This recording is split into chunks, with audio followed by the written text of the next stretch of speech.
Welcome to my channel maths with me. आज की class में हम कर रहे हैं क्लास 10 का एक्सरसाइज है 4.2 का क्वेश्चन नंबर 3। क्वेश्चन 3 में आपको एक प्रॉब्लम दी हुई है, वर्ड प्रॉब्लम दी हुई है। इसकी आपको क्वाड्रेटिक इक्वेशन बना के उसको सॉल्व करना है। क्लियर? क्वेश्चन पढ़ते हैं। क्वेश्चन क्या कहते हैं? Find two numbers whose sum is 27 and product is 182। आपको दो नंबर्स फाइंड करने हैं जिनका सम है 27 और उन्हीं दो नंबर्स का जो प्रोडक्ट है वो है आपका 182। ठीक है, तो देखिए जब दो नंबर का सम आपको बोला गया है 27, यानी कि हमारे पास वन नंबर है, सेकंड नंबर है, दोनों को ऐड करके आना चाहिए 27। अगर मैं यहाँ पर आपको एज्यूम करने के लिए बोल दूं फर्स्ट नंबर को कि बताइए फर्स्ट नंबर क्या हो सकता है, तो मैंने आपको या आपने मुझे बोला कि फर्स्ट नंबर लेट कर लेते हैं 20। तो क्या आपको सेकंड नंबर में कुछ लेट करने की जरूरत है? नहीं है ना, क्योंकि सेकंड नंबर आपको यहीं से पता चल जाएगा। सेकंड नंबर होगा हमारा 27 माइनस 20 यानी कि 7। ठीक है, तो देखा जाए तो फर्स्ट नंबर अगर हमें पता चल जाए तो सेकंड नंबर आप इस तरीके से अपने आप फाइंड कर सकते हो। ठीक है, तो लेट करना पड़ेगा हमें first number. Let first number equal to X. तो अब बताइए सेकंड नंबर क्या हो जाएगा? सेकंड नंबर हमारा हो जाएगा 27 माइनस एक्स। क्लियर है? साथ में आपको गिवन है बुक में इनका प्रोडक्ट कितना गिवन है? 182।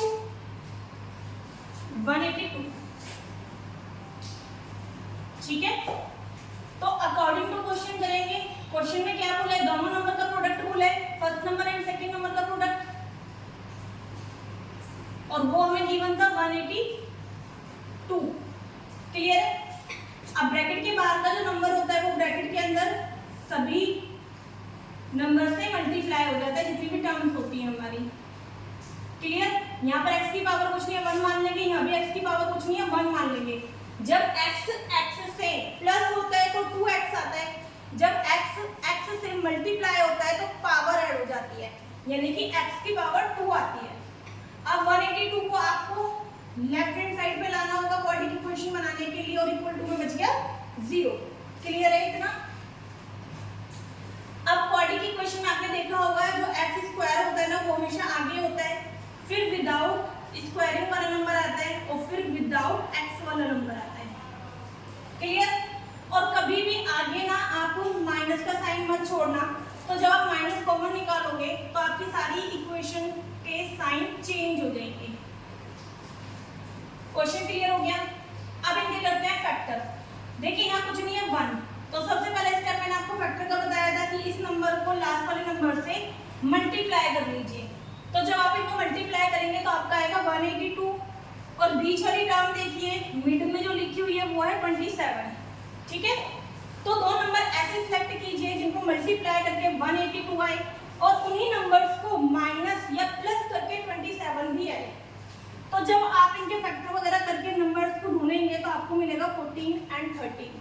इन दोनों को मल्टीप्लाई करके आएगा 182 और इन दोनों को प्लस करके आएगा 27। ठीक है, और साथ में ये भी ध्यान रखना जब आप नंबर सिलेक्ट करते हो तो जो बड़े वाला नंबर होता है ना वो पहले आता है और छोटा नंबर हमेशा बाद में आता है। और क्वाड्रेटिक इक्वेशन के जब हम फैक्टर कर रहे होते हैं, मिड टर्म को ब्रेक कर रहे होते हैं ना, तो सारा question as it is note हो जाता है हमारा, सिर्फ मिड टर्म नोट नहीं होती। ठीक है, बस ये मिड टर्म नोट नहीं होती, बाकी का साइन भी मैथमेटिकल जितने ऑपरेशन हैं आपके ना ऑपरेटर्स हैं वो भी आपके एज इट इज आ जाएंगे। अब यहाँ मिड टर्म के बदले में वो नंबर्स आएंगे जो आपने सिलेक्ट किए हैं 14 एंड 13। 14 क्योंकि मिड टर्म में x था तो आप भी x लगा देंगे, प्लस 13। प्लस क्यों लिखा? क्योंकि दोनों नंबर को प्लस करके 27 आना है हमारा। क्लियर है? यहाँ तक ब्रैकेट के बाहर अगर माइनस होता है तो माइनस का साइन खुद तो हट जाता है और ब्रैकेट के अंदर की जितनी भी टर्म्स हैं उनका साइन चेंज कर देता है। तो ये अंदर प्लस का है माइनस हो गया, ये प्लस का है ये भी माइनस हो गया, और 182 हमारा एज इट इज नीचे आ गया। यहाँ तक का क्लियर है। अब कॉमन निकालिए, इन दोनों में से कॉमन और इन दोनों में से कॉमन आएगा। यहाँ पर ध्यान रखना बेटा, अगर यहाँ पर बीच वाला साइन माइनस का है तो आपको थोड़ा केयरफुली काम करना है। देखो अगले स्टेप में क्या करना है। सबसे पहले इन दोनों में से ना कॉमन निकालिए, x आपने कॉमन निकाल लिया, बचेगा यहाँ पर x, यहाँ पर आएगा 14। इतना क्लियर है। अब देखो मैंने यहाँ पर भी बताया ना आपको कि अगर यहाँ माइनस है तो ये माइनस आपको लेना जरूरी है, ठीक है। यहाँ प्लस होगा तो आप प्लस ही लोगे, माइनस होगा तो आप यहाँ माइनस ले लोगे। इन दोनों में से जो कॉमन आ रहा है, एक मिनट इसके साथ भी x आएगा, इन दोनों में से जो कॉमन आ रहा है वो नंबर है हमारा 13। क्लियर। डिवाइड करके देखना आप 13 से 182 को डिवाइड कर पाओगे तो बचेगा x प्लस, जब आप 13 से 182 को डिवाइड करोगे तो आएगा 14। अब इधर ध्यान देखो, यहाँ अगर माइनस होता है बाहर तो जो ये सेकंड वाला साइन है ना, कॉमन लेते टाइम ये साइन चेंज हो जाएगा। क्लियर है। यहाँ पर बहुत बच्चे हैं जो गलती कर देते हैं, तो इसको थोड़ा सा ध्यान से करना। आप जो ब्रैकेट के बाहर के नंबर थे इन्हें एक साथ लिख दें और जो ब्रैकेट के अंदर नंबर हैं सेम वाले इनको एक साथ लिख दें इक्वल टू 0। तो यहाँ पर मैंने सिर्फ फैक्टर किए हैं मेरी क्वाड्रेटिक इक्वेशन के, लेकिन आपसे पूछे गए थे वो दो नंबर्स कौन से हैं। तो बेटा एक बार जो x प्लस 13 फैक्टर आया है आपका, x माइनस आया हमारा, उसको 0 के इक्वल रखिए और यहाँ से x की वैल्यू फाइंड कर दीजिए। फिर जो सेकंड वाला फैक्टर आया है x माइनस 14, इसको भी 0 के इक्वल रख दीजिए और यहाँ पर भी वैल्यू फाइंड हो जाएगी आपकी। तो दो नंबर निकले हमारे x के, या आप कह सकते हो फर्स्ट नंबर क्या हो सकता है, या तो 13 हो सकता है या 14। आप कोई सा भी रख लीजिए, दोनों ही आंसर सही है आपके। चलिए आगे देखते हैं अपना क्वेश्चन नंबर थर्ड का सेकंड क्वेश्चन।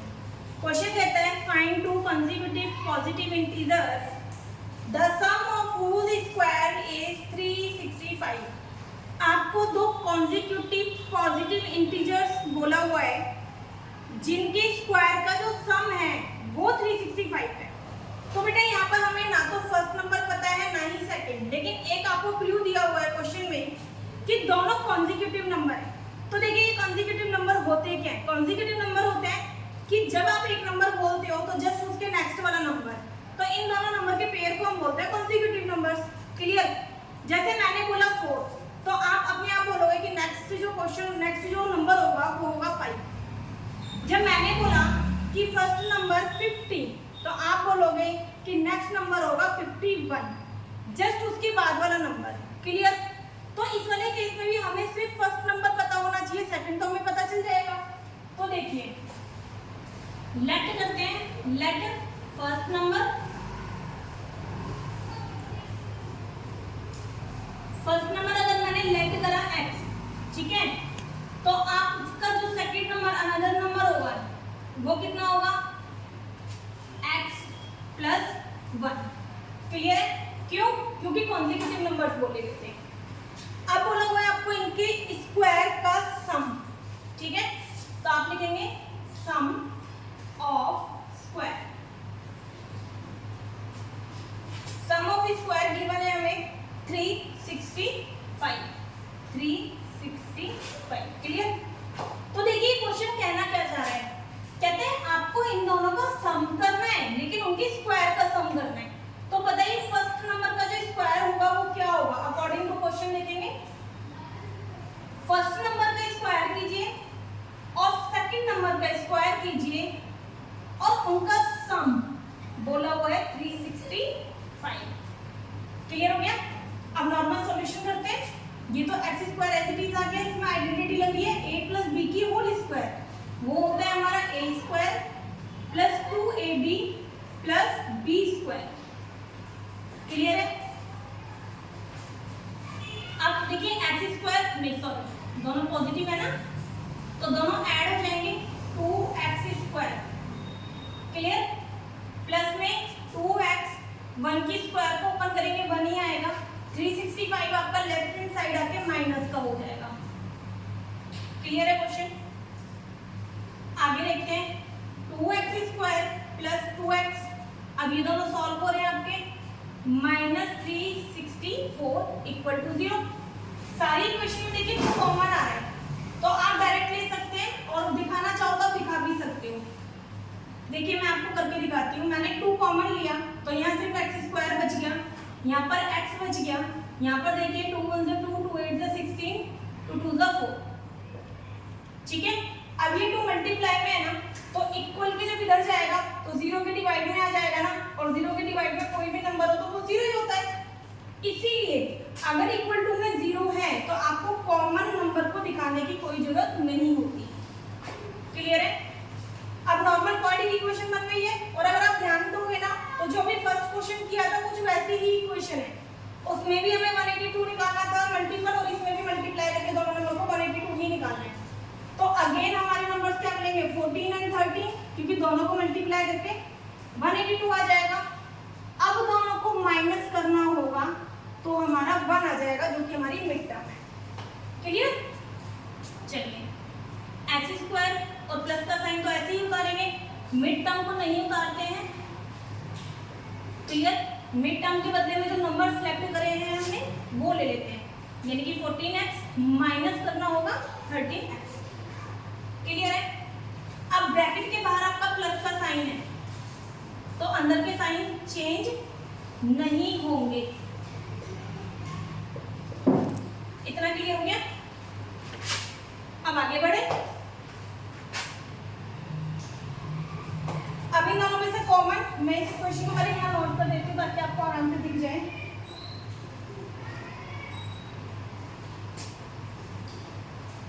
ठीक है, इन दोनों में से x कॉमन आ रहा है, बचेगा x, यहाँ से x कॉमन आ गया, बचा 14।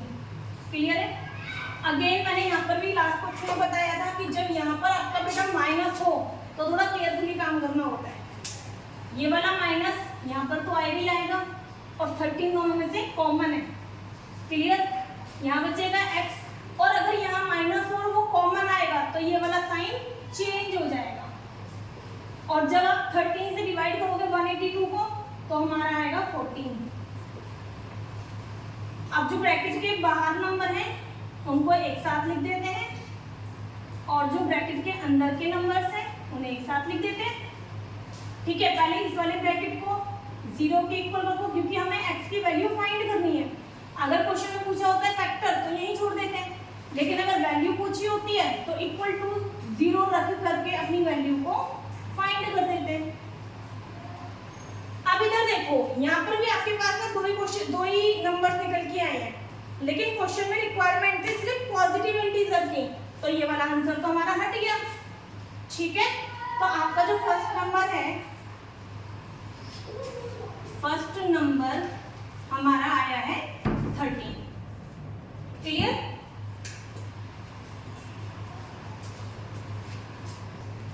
आइए अब क्वेश्चन नंबर देखते हैं थर्ड।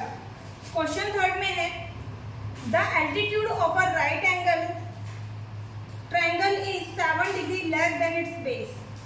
एक राइट एंगल ट्रायंगल है आपका, ये राइट एंगल ट्रायंगल होता है। ठीक है, जिसका altitude, the altitude of right angle triangle is 7 centimetre less. Altitude 7 centimetre less है देन इट्स बेस, इसके बेस से। क्लियर है? और बेस हमें पता नहीं है तो बेस को लेट कर लो x, बेस हमारा x होगा, तो एल्टीट्यूड बेस से 7 कम हो गया, और इसकी हाइपोटेनस गिवन है वो है 13। क्वेश्चन क्लियर हो गया? क्वेश्चन में क्या है, अब इधर देखो बेटा, हमने क्या लेट किया, लेट करना पड़ा हमें base, let base of triangle equal to x। ठीक है, तो एल्टीट्यूड कितना हो गया आपका, एल्टीट्यूड हो गया हमारा x - 7, और हाइपोटेनस कितना हो गया, हाइपोटेनस हमें दे रखा था 13। अब आपको ध्यान होगा राइट एंगल ट्रायंगल में हम पाइथागोरस थ्योरम का यूज करते हैं। ठीक है, और पाइथागोरस थ्योरम कहती है हाइपोटेनस की स्क्वायर इक्वल्स टू एल्टीट्यूड की स्क्वायर प्लस बेस की स्क्वायर। तो बस इसी को यहाँ पर पुट कर दीजिए वैल्यू को। एल्टीट्यूड हमारा है x माइनस 7 की स्क्वायर, बेस हमारा है x, ठीक है। 13 को 13 से मल्टीप्लाई करेंगे तो आएगा 169। यहाँ पर आपकी आइडेंटिटी लगी है a माइनस बी की होल स्क्वायर, होता है a स्क्वायर minus 2ab plus B square, clear. और ये एक्स स्क्वायर ऐसे आ गया हमारा। अब जितना आप सॉल्व कर सकते हो उतना सॉल्व कर लीजिए। एक्स स्क्वायर तो ऐसे ही आ गया, 7 टू 14x, 7 को 7 से मल्टीप्लाई किया 49 और साथ में एक्स स्क्वायर। अब देखिए ये एक्स स्क्वायर और ये एक्स स्क्वायर ऐड हो जाएंगे तो आ जाएगा 2x square minus 14x plus 49। इस वाले नंबर को जो ये 169 है आपका, इसको आप राइट हैंड साइड ले जाएंगे तो माइनस हो जाएगा माइनस 169, ठीक है। 2x square minus 14x plus minus, अब इन दोनों को माइनस कीजिए, देखिए 9 में से 9 जाएगा 0, 16 में से 4 को माइनस करेंगे तो 12, क्लियर। इक्वल टू में कुछ नहीं बचा 0। अब सारी इक्वेशन में से 2 कॉमन भी आ रहा है और इक्वल टू में 0 है तो मैंने बताया कॉमन लेके मत दिखाया करो, सीधा कॉमन निकाल दीजिए। 2 1 जा 2, 2 7 जा 14, 2 6 जा 12, ठीक है। और जो कॉमन लिया वो 0 में आके 0 ही हो गया होगा। क्वेश्चन क्लियर हो गया इतना। अब यहाँ पर मैं इस इक्वेशन को इस तरीके से लिख रही हूँ, X square minus 7x minus 60 equal to 0। अब आपको दो नंबर ऐसे सिलेक्ट करने हैं जिनको मल्टीप्लाई करके तो आ जाए 60 और प्लस या माइनस करके आ जाए 7, क्लियर। तो देखिए 12 5 60 और 12 में से 5 को जब आप माइनस करोगे तो आ जाएगा 7, तो फैक्टर मिल गए ना 12 और 5। अब सबसे पहले सारे क्वेश्चन को एज इट इज नोट कर दीजिए मिड टर्म को छोड़ के, और मिड टर्म के बदले बताओ मुझे आप क्या लिखोगे, जो आपने ये फैक्टर्स फाइंड किए, जो ये दो नंबर्स लिए, यानी कि 12x माइनस 5x, क्लियर है इतना। अब इधर देखो ब्रैकेट के बाहर है माइनस, तो अंदर के साइन को चेंज करेगा, अंदर ये माइन प्लस का है तो माइनस हो गया और ये माइनस का है तो प्लस हो गया। बाकी का क्वेश्चन एज इट इज आ जाएगा। कॉमन लीजिए, इन दोनों में से कॉमन लेंगे तो आएगा x, तो बचेगा x माइनस 12। इन दोनों में से कॉमन लीजिए क्योंकि यहाँ प्लस है तो अब इस वाले साइन को चेंज करने की जरूरत नहीं पड़ेगी, प्लस का आएगा 5, यहाँ पर बचेगा x और जब 5 से 60 को डिवाइड करेंगे तो आएगा 12। क्लियर हो गया यहाँ तक। अब जो ब्रैकेट के बाहर के नंबर हैं इन्हें एक साथ लिख दीजिए और जो सेम ब्रैकेट आए थे इनको एक साथ लिख दीजिए, ठीक है। अब इसके बाद क्या होगा, दोनों ब्रैकेट को इक्वल टू 0 डाल देंगे। तो पहले मैंने लिया x प्लस 5 इक्वल टू 0, तो आ गया x equal to minus 5। Second देखिए x माइनस 12 इक्वल टू 0, तो x की वैल्यू आ गई 12। अब यहाँ पर भी x की आपके पास दो वैल्यू आ रही है, लेकिन एक चीज बताइए, देखो हमारा x था क्या, हमारा x हमारा बेस था ट्रायंगल का, क्लियर। क्या किसी का बेस कोई भी लाइन की मेजरमेंट माइनस में हो सकती है? नहीं हो सकती ना। तो आप इस वाली वैल्यू को जो आपने ये इक्वल टू लिखा है इसको कट कर दीजिए, तो आपको बेस क्या मिल गया, बेस मिल गया 12 सेंटीमीटर, ठीक है।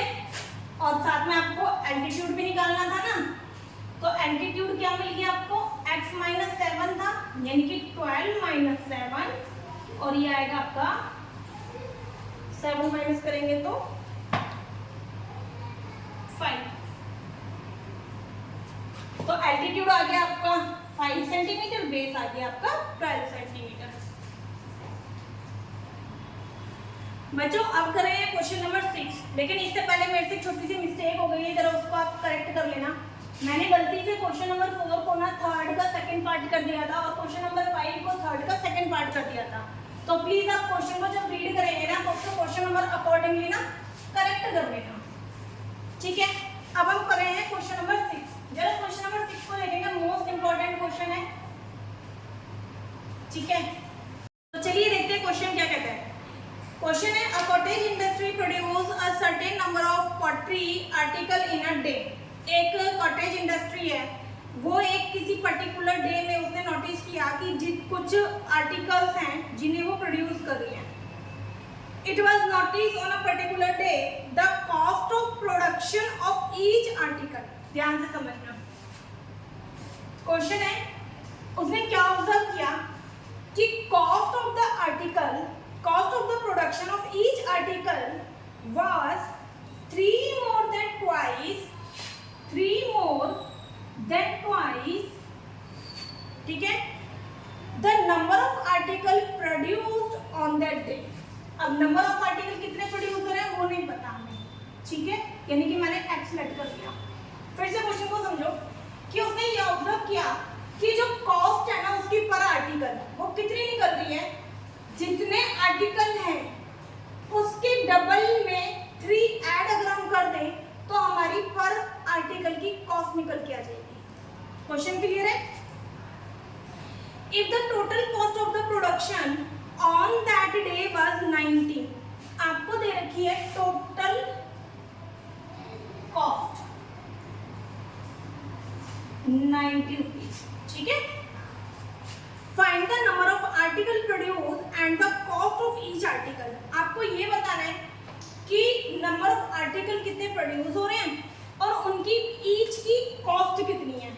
हमें ईच की कॉस्ट नहीं पता, तो लेट कर लेते हैं सबसे पहले। लेट कॉस्ट या फिर आप लेट कीजिए, आप यहां पर लेट कीजिए नंबर ऑफ आर्टिकल को, let number of article x, क्योंकि यहां पर जो आपको इक्वेशन गिवन है ना वो नंबर ऑफ आर्टिकल की आपको जरूरत पड़ रही है। ठीक है, तो बताइए कॉस्ट ऑफ आर्टिकल्स कैसे निकलती है, टोटल कॉस्ट निकलती कैसे है आर्टिकल की। टोटल कॉस्ट निकलती है जितनी एक आर्टिकल की कॉस्ट है, जो कि आपने ये निकाली है। ठीक है, और उसको मल्टीप्लाई कर दे जितने नंबर ऑफ आर्टिकल्स है।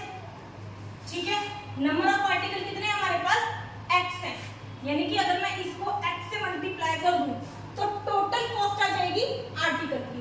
क्लियर है? साथ में टोटल कॉस्ट गिवन भी थी 90, तो लिखेंगे अकॉर्डिंग टू क्वेश्चन एक आर्टिकल की कॉस्ट को मल्टीप्लाई कर दिया किससे, एक आर्टिकल की कॉस्ट को नंबर ऑफ आर्टिकल से मल्टीप्लाई कर दिया और टोटल कॉस्ट 90 गिवन थी। क्वेश्चन क्लियर हुआ? अब इसको सॉल्व कर ले। x को 3 से मल्टीप्लाई करा 3x, 2 से किया तो 2x² इक्वल टू 90। ठीक है, 2x² आ गया सबसे आगे, plus 3x minus 90 equal to 0। Common तो कुछ भी नहीं आ रहा, तो 90 को जब आप 2 से मल्टीप्लाई करेंगे तो आएगा 180। ठीक है, और माइनस प्लस करके आपको क्या चाहिए 3, तो जरा इनके फैक्टर्स देखते हैं कि फैक्टर्स क्या आएंगे। तो देखिए इसके फैक्टर बनेंगे 15 मल्टीप्लाई बाय 13, दोनों को आप मल्टीप्लाई कीजिए 180 आएगा, और जब आप दोनों को माइनस करेंगे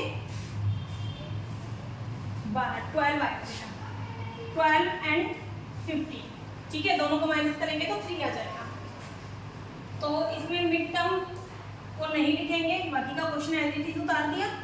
मिड टर्म के बदले जो हमने नंबर सेलेक्ट करे हैं वो लिख दिए, क्योंकि बाहर प्लस का साइन है तो अंदर के नंबर्स एज इट इज आ जाएंगे, कोई चेंजेस नहीं होना हमारा। क्लियर है? अभी देखिए इन दोनों में से कॉमन निकालिए, इन दोनों में से तो कुछ कॉमन ही नहीं आएगा, नहीं आ रहा ना, तो आप ना x निकाल लीजिए, तो बचेगा 2x प्लस 15। अब इन दोनों में से कॉमन निकालेंगे तो 6 कॉमन निकालिए,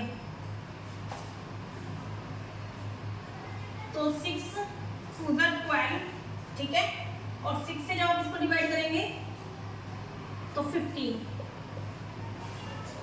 क्लियर? अब इन दोनों को एक साथ लिख देंगे,